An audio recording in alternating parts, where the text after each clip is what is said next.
Hey, welcome back. Let's talk about some non-lethal self-defense items. But first, let me tell you about the 8,000 subscriber giveaway. I'm giving away a Tactical Geek sling bag, a Wubin G5, a Fintizo Odyssey, an Axwell wallet. Really cool. A Me Plus notebook. And let's add another item. This is a Mech Army titanium set of calipers. It's very light and it's calibrated in inches and centimeters, millimeters, some kind of meters. And it's really cool, and it could fit on a keychain. And I've got the box from Mech Army. So well, let's add this to the bundle. Until we reach 8,000 subscribers, I'll add a few other things in here. So stay subscribed, click that little bell icon, and on to the video. Okay, let's just dig right in. I'm just going to leave this pile just the way it is, and we'll dig down to the bottom and see what we find. The first one is kind of obscure, and you may not have thought of this, but it's a cigar lighter. This one is a Vertigo, under $20. I think I got this one on sale for like $15 maybe. And it's a quad lighter. It's got 4 heads on it. And it's a torch lighter. Butane, it's refillable. And that flame is about out to there. Legal, probably everywhere. People smoke. And there's nothing wrong with carrying a lighter with you. And I would let go of somebody. if I had a hold of them and they pulled out this, and it's a little blowtorch. Next is an ink pen. Also legal everywhere. People carry ink pens. If you can find one that is all metal, this one's all metal. This is a Zebra G402. This is a classic Zebra 701. And it puts all the power of your thrust on one tiny little point. So it's kind of a force multiplier. And totally legal. Carry that in your shirt pocket or wherever. And another way to make an attacker let go of you. This one's not metal, but it is a thick carbon fiber. This is a Bastion. It's a bolt action pen. And again, it's a good sturdy pen. You can get your thumb or comfortably around the end of it. And, I would let go of somebody. So if your attacker is unarmed and this is all you've got, it's better than nothing. And it puts the whole power of your thrust in one little point there. So next are flashlights. And you want a flashlight that has a very high candela rating. So high lumens. Lumens is the measure of how bright the light is. And candela is a measurement of how well it delivers the light at a distance. So how intense the beam is, how intense the light is. And one that you can easily get to both the turbo or the strobe. And having that strobe flash in your eyes, if you've ever looked in a bright light, even if you turn away, you still have that image of the bright light. Your vision is blurred, especially a very powerful flashlight like these. These are intended for self-defense, the strobe especially. Very disorienting, and everything behind the flashlight is a mystery. So it's even in daylight, if you're looking at that very bright light and that's getting shined in your eyes, your vision is blurred. And not just while the light is on there, even if you turn away, your vision has been blurred. It's not permanent, shouldn't be. Could be. You could damage somebody's eyes, but if someone is trying to damage you, I think it's fair play. Some of them have cranulated bezels. This one's got some weight to it. This one is the Wubin X4. I just did a video on that. I've done a video on all these lights. And this one is a Workhorse TS23.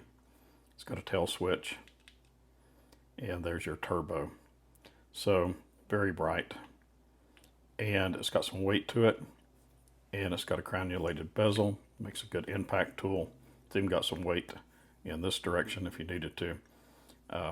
So a very good light, and there's several out there. This is a Workhorse T22, also a crenulated bezel. This one does not have a thumb switch. It has just a switch here.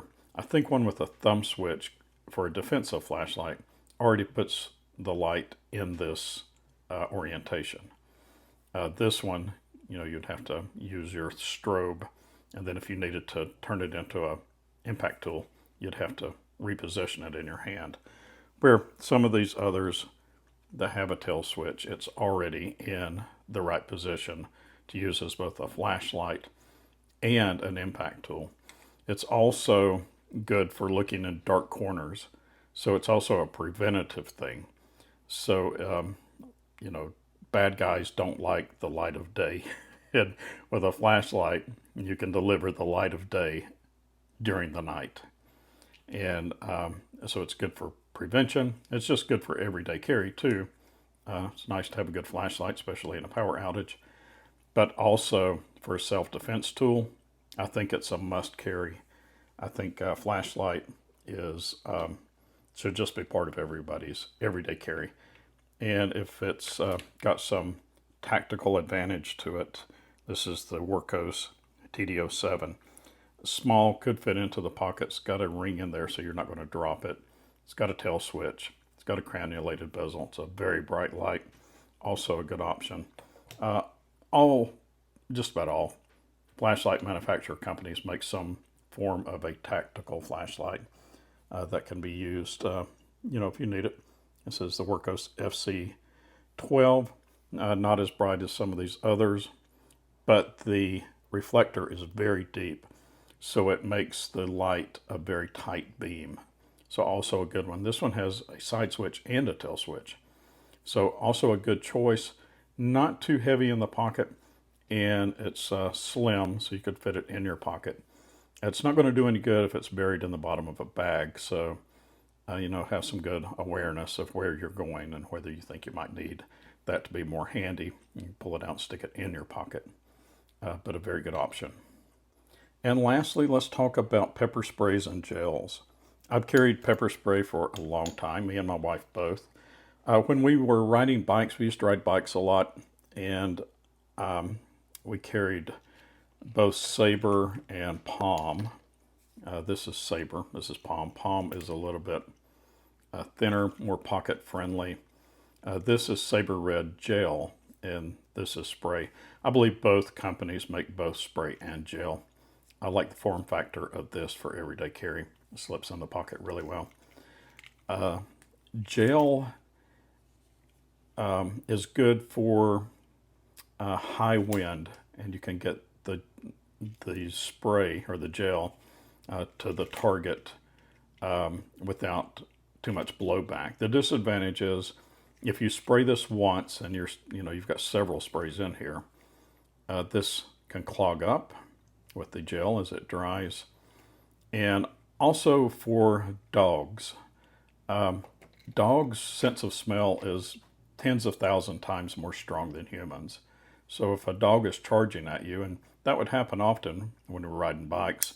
So if you're a jogger or a walker or a bike rider, and a dog is charging at you, you don't have to spray the dog, but you spray near the dog, and the dog can scent that from a very long distance and say, that's not something I want to get into.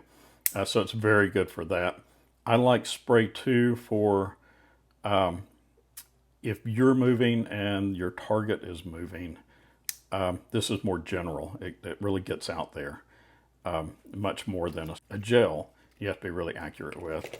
A spray you don't have to be as accurate with. And there is wind, and wind might blow some back. If you start spraying this, start moving. If you start spraying the gel too, start moving. This is to give you an advantage to get away. And definitely when you get to the end of either one of these, they're going to start spurting. You know, when you get the end of an aerosol, any aerosol, they will start to spurt and they won't get any distance. And that's, before it gets to that point, stop spraying. With these, and I think there may be some practice units of these, but it's not as easily replaceable. But with the palm, you can get practice units. And that's really important. It's really useful to practice before you really need it. And that's what I like about these palm products. I just did a video on this as well, so check that video out. And I think that's it. Are there any other items that you carry that is non-lethal that could be used in self-defense, but are more commonly carried items? Put them in the description, and I'll catch you on the next one. Bye.